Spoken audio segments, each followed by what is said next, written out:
Tonight, President ADDO visits USA and Cuba. President to honor outstanding invitations. Kintampo Techiman accident. Survivors narrate story. AGBOGBLOSHIE to get facelift. E-waste yard to be made health center. Saudi briefly releases women activist. Saudi Arabia faces international scrutiny. Organizing committee set up for special tournament. And Samini enters Irama 2019 dancehall artist nominated. Hello there, good evening. Welcome to the evening edition of The Update, where we have stories making news in and around the world right here on DGN. My name is Godwin Nambo.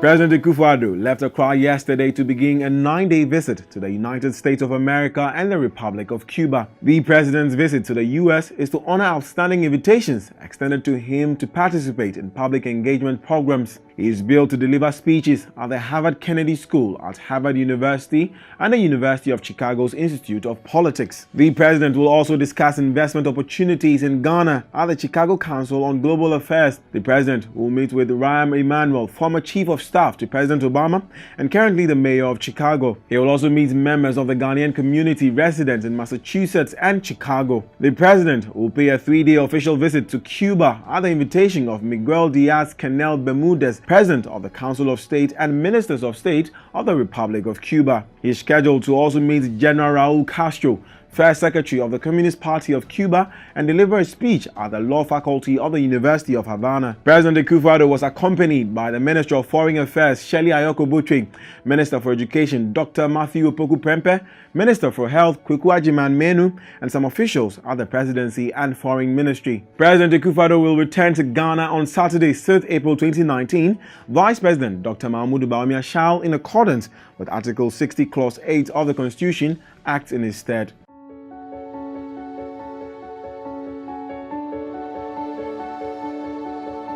Now, 3 survivors of the Gory crash, which occurred on the Kintampo Techiman Highway last Friday, have attributed the cause of the accident to overspeeding and negligence of one of the drivers. They blame the driver of the Kia Grand Bed with registration number GT 569418 traveling from Garu in the Upper East region to Kumasi, which caught fire due to the impact of the crash. One of the victims, a 47-year-old Enes Atamira, currently on admission at the Techiman Holy Family Hospital, explained that the Kia Grand Bed driver, who also died, was driving carelessly throughout the entire journey. He said the passengers who were not happy advised the driver to reduce the pace of speed, but he did not listen to the advice, a situation which generated argument between some of the passengers and the driver.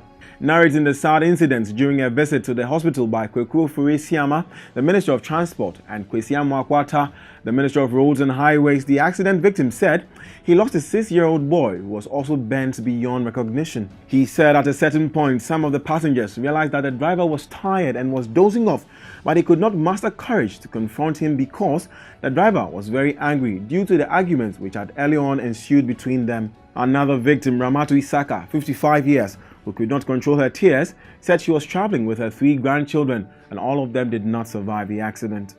The Gory crash at Amoman Kwanta near Jema in the Kintampo South District of Bunu East region involved in a head-on collision of 2 commercial buses, the Kia Grand Bed and a Kia VVIP bus with registration number GT 391617 from Accra to Bolgatanga, and claimed more than 60 lives including children.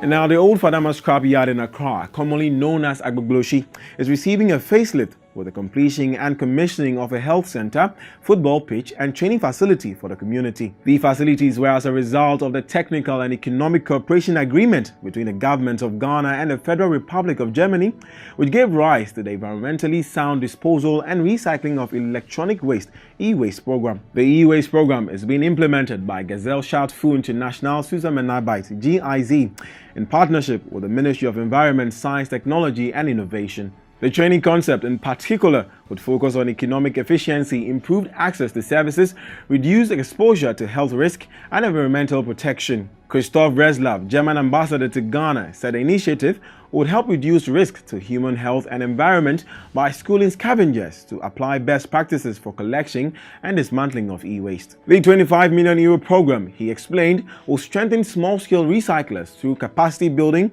on an individual and institutional level to work in a safer environment. Professor Kwabena Frimpong Boateng, Minister of Environment, Science, Technology and Innovation, said the process of resource recovery from e-waste had been a major problem for the country over the years. Recycling e-waste under a sound condition, the minister stated, would help the local economy, reduce air pollution and ensure a clean environment. Subsequent to the 3 projects commissioned, the minister said a big plant will be established where occupational health and safety standards as well as proper treatment and elimination of hazardous substances will be practiced. Mr. Reslav said a combined effort between the 2 countries had begun to change the narrative of the scrapyard and was unfolding its full potential of becoming a place of environmentally friendly resource recovery.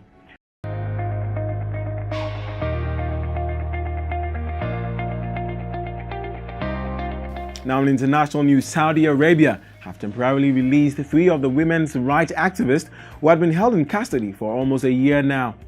The announcement by the SPA news agency on Thursday did not identify the 3 women, but several reports named them as blogger Iman Al-Nafjan, Aziza Al-Youssef, a retired lecturer at King Saud University, and academic Rukaya Al-Muharreb.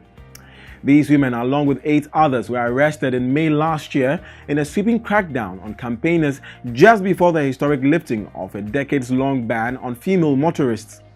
A few of the charges set against them fell under a section of Saudi Arabia's sweeping cybercrime law, which carries prison sentence of up to 5 years. They were brazen in their fight for female drivers and to abolish the conservative kingdom's male guardianship system.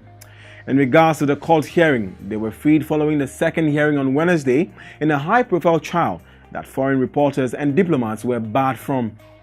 The women alleged in court that they had been tortured and sexually harassed during interrogation, and the Saudi government, as a result, faced intense international scrutiny over the country's human rights record. They denied all allegations. The court had said they would continue to look into their cases and that the release was conditional on their attendance at their trials until a final decision is reached. The United Nations, 38 countries, including all 28 European Union member states, Canada and Australia, have called on Saudi Arabia to free the activists.